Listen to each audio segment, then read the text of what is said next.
በስመ አብ ወወልድ ወመንፈስ ቅዱስ አሐዱ አምላክ አሜን። ክርስቶስ ተንሥአ እሙታን በአብይ ኃይል ወስልጣን አሰሮ ለሰይጣን አግዓዞ ለአዳም ሰላም እምይእዜሰ ኮነ ፍስሐ ወሰላም። ወኢዜኒ ክርስቶስ ቀደመ ተንሥኦ እምኩሎሙ ሰብእ ምውታን ክርስቶስ ግና ካብ ሞት ተስአ በዙይ ከዓ ናይቶም ዝሞቱ በኩረይ ትንሣኤ ኾነ። ቀዳማይ ቆሮንቶስ ምዕራፍ 15 ካብ ፍቕዲ 21 እንኳዕ ናብ ናይ ኣምላኽናን መድሓኒናን ኢየሱስ ክርስቶስ በዓለ ትንሣኤ 2018 ዓመተ ምህረት ኣብፅሓኩም ኣብፅሓና። በዓለ ትንሣኤ ጎይታና ፍጥረት ወዲ ሰብ ዝተሓደሰሉ ሞት ዝሞተሉ ኣብ ሲኦል ዝነበሩ ነብሳት ስብከት ነፃነት ዝሰምዑሉን ሓራ ዝወፅሉን እቲ ኣብ ዕለት ዓርቢ ኣብ መስቀል ተፈጸመ ዝተባሃለ ናይ ምድሓን ስራሕ ግልፂ ዝኾነሉ ቀዳማይ ኣዳም ምስ ደቁ ዳግማይ ናብ ሕቑፊ ኣምላኽ ዝተመለሰሉ ማሕተም ጽድቅን ዓወትን ዝተረጋገጸሉ ውድቀት ብትንሣኤ ስቃይ ብኽብሪ ጽልመት ብብርሃን ሞት ብዘለዓለማዊ ህይወት ዝተቐየረሉ ዕለት እዩ። ሮሜ 6:4 ቀዳማይ ቆሮንቶስ 15:21 ጎይታና ኢየሱስ ክርስቶስ ቅድሚ ትንሣኤኡ ይትረፍዶ ብዓይንኻ እናኾነ ክትሪኦስ ብህሊና ወዲ ሰብ እውን ክትሓስቦ ዝኸብድ መከራ መስቀል ተቐቢሉ እዩ። ካብዚ ኣምላኽና ዝተቐበሎ መከራ መስቀል ዝረኸብናዮ ድሕነታዊ ጸጋ ብተወሳኺ ንህይወትና እውን ሓቀኛ ትርጉም ፍቕሪ ሰብ፣ መሪሕነት፣ ኣገልግሎት፣ ዓወት፣ ትሕትና ዝረኸብናሉን ዝተመሃርናሉን እዩ። ትንሣኤ ጎይታና ብማንም ምድራዊ ይኹን ሰማያዊ ሓይላት ክድብዝዝ ዘይኽእል ድሙቕ ብርሃን ምዃኑ ቅዱሳት መጻሕፍትን ታሪኽን ምስክር እዮም። ሎሚ በዓል ትንሣኤ እንትነኽብር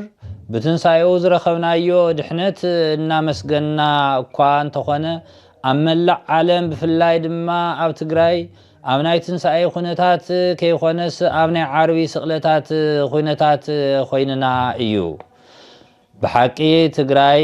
ኣብ ዓርቢ ስቕለት መንገዲ ጎልጎታ ትርከብ። ናይ ሎሙ ትንሣኤ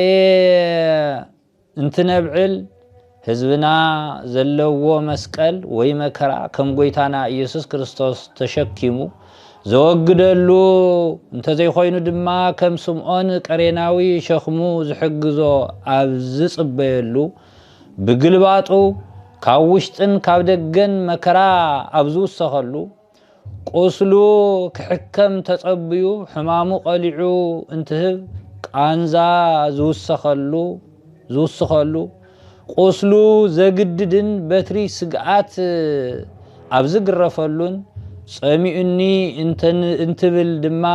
ከክንዲ ማይ መጺጽ ሓሞት ኣብ ዝቐርበሉ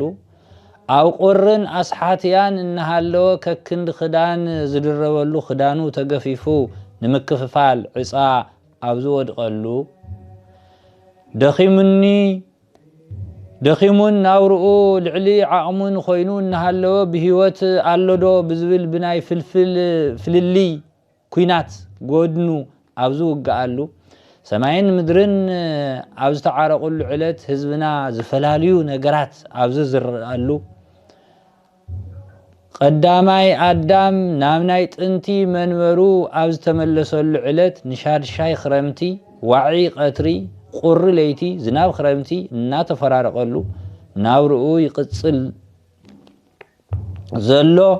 ተመዛባሊ ህዝብና ናብ መረበቱ ንምምላስ ክስራሕ ዝግባዕ ዓብዪ ጉዳይ ዕሽሽ ዝተባሃለሉ ብተወሳኺ ድማ ናይታ ደቃ ዝሰኣነት ርሕርሕቲ ኣዶ ንብዓት ከይተሓበሰ ደቁ ዝሰኣነ ጠንካራ ወላዲ ብሓዘን ዝተሰበረ ብርኩ ከይጸንዐ ምእመናኖም ዝሰኣኑ ኣቦታት ሓዘኖም ከይተደበሰ ዓዲ ናብ ንቡር ልምዓታዊ ምንቅስቃስ ከይተመለሰ سريحنا كنلوت عدنا كنلمع إلهم زسرحو زجمرو مناسي بتزلو رؤي دباب داقماي خنات سقيهم اقروم نابزم روحهم سدت عوزو وصلو أوصائي عدتات زنبر هزونا دما قابتنا يوصائي عدي شخمي نابرا بتوساخي بناي وشت عدي كنتات شاقلوت عوز الساقاي اللقوان كوتاس منفساوي محبراوي ፖለቲካዊ ስነ ቁጠዋዊ ስነ ልቦናዊ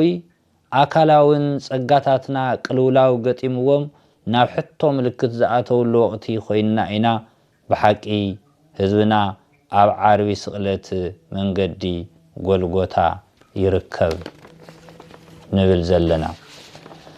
ክቡራን ህዝበ እግዚአብሔር ኣብዚ ሕዚ እዋን ኮይና እንትንርኢ እቲ ዘለናዮ ድባብ ከምቶም ናይ ኤማሁስ ተጓዓዝቲ ንሕና ግና